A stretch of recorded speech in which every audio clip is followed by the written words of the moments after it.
Alright you guys, for today's task we are going to be having a really crappy topic.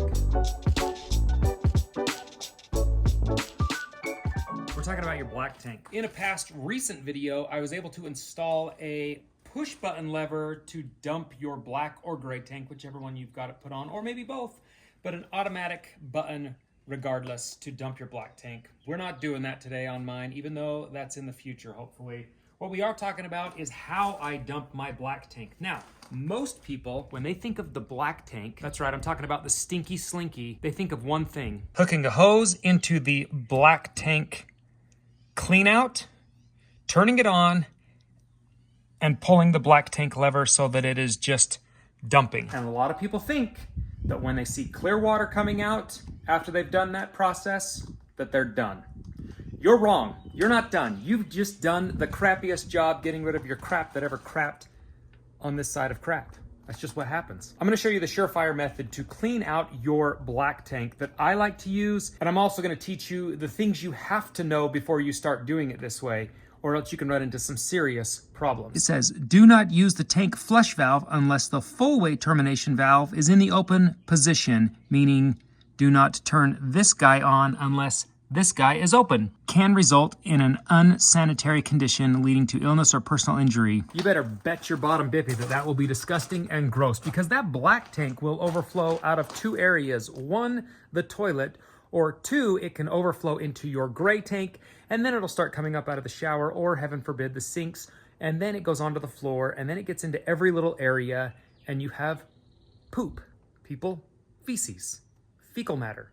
Disgusting crap everywhere. It will smell to high heaven. It will probably never get clean. So you have to be very cautious when it comes to emptying your black tank and follow a few certain rules. But I want to show you one trick that I do that kind of goes against that little saying just a little bit. So we are here at the house. I do have full hookups here, roughly. We do have sewer clean out.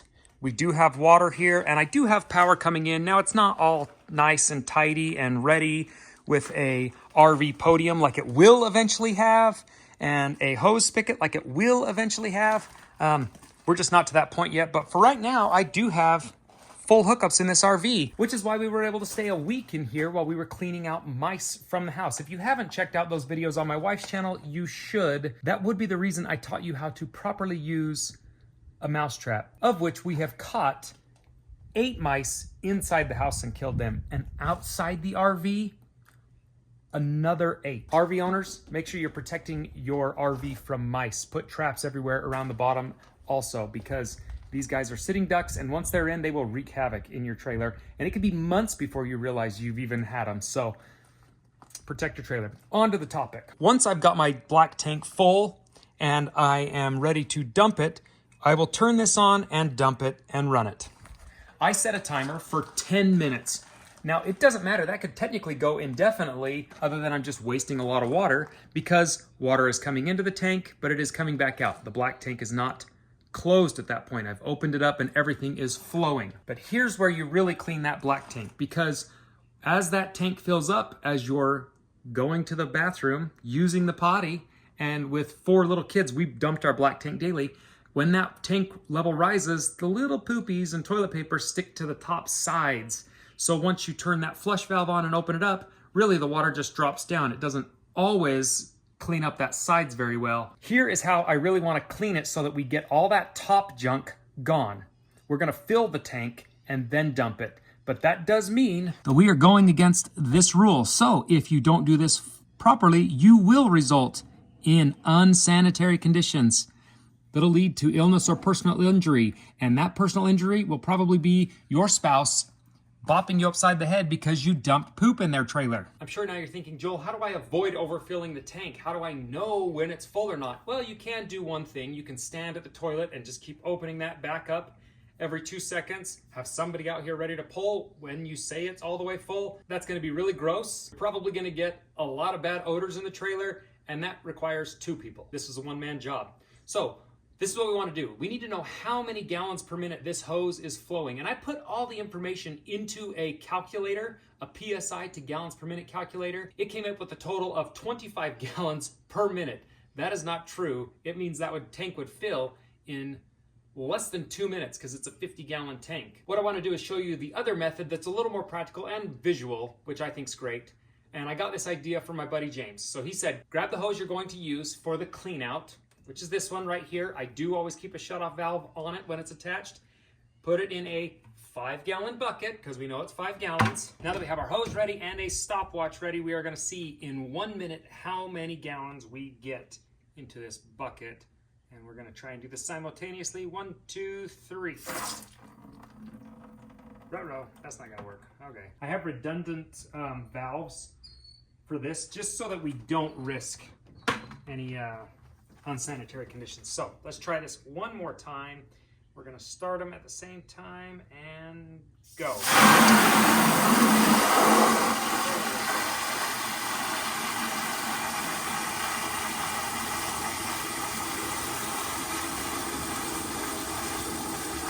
This thing is cruising.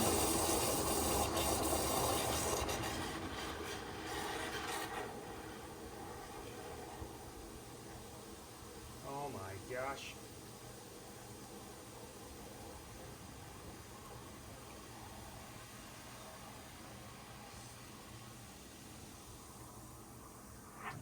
Okay. Well, so typically you'll be under a minute. Okay, it took us 34 seconds to pump 5 gallons into this bucket. Now this is at a 60 PSI, which I don't recommend running through your entire plumbing, but into the black tank. That's all that does, is go straight into the black tank. So now, going off of that, it takes 30 seconds, 34 seconds to fill 5 gallons. So now we do a little math. We take our tank, which is 50 gallons. So you do need to know the specs of your particular tank. And then we divide that by 5.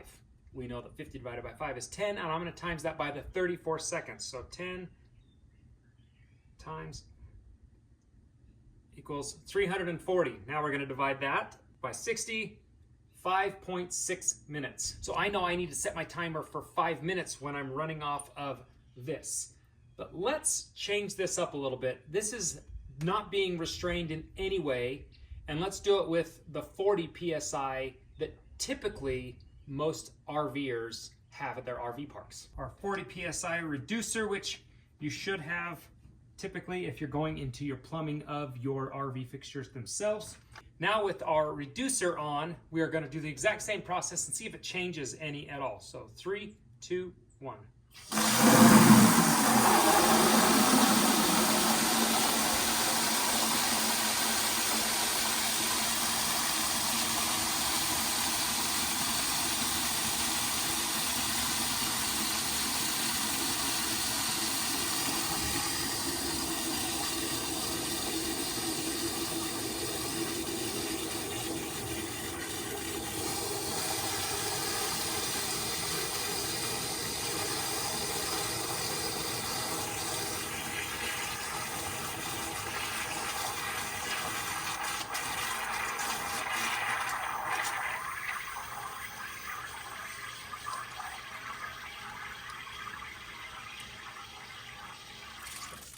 Okay, now we stopped it. We're at 47 seconds. So we added almost, 11 seconds to it?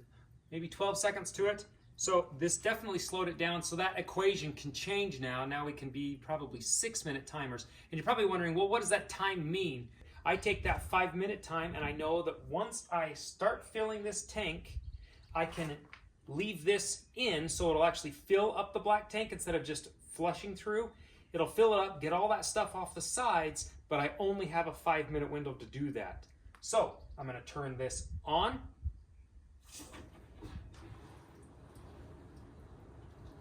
I'm going to set my timer for 5 minutes.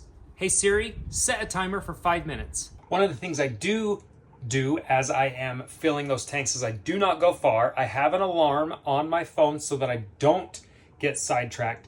And the other thing is I like to come in and look at everything to make sure I'm not seeing water come anywhere, just in case. So I kind of just meander around, look at things, take a moment to double check what's really going on. There's a floaty. Take a moment to double check what's really going on with the plumbing and make sure there's no problems. So take these 5 minutes, go through things, look them over, kind of once around your trailer, just to double check. All right, my timer has gone off. It is time to walk around, and we are going to pull the black tank lever, and I'm gonna leave that running.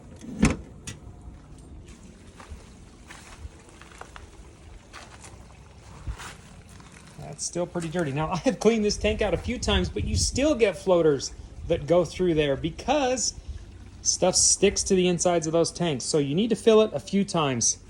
I like to repeat this process at least 4 or 5 times, especially if I know I'm putting the RV away for a long period of time. If I know I'm just going over for a weekend or whatnot, 2 times flush is no problem.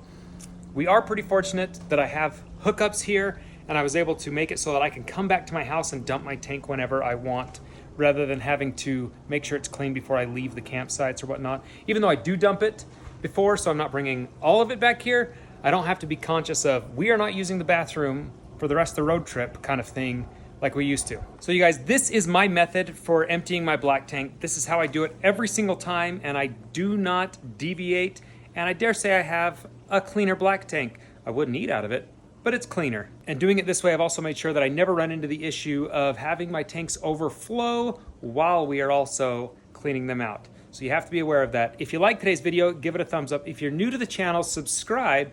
And if you have comments or questions about dumping black tanks or what you do and practices you guys like to have for your RVs, leave them in the comments down below, and I love to read them. Until next time, we'll see you guys later.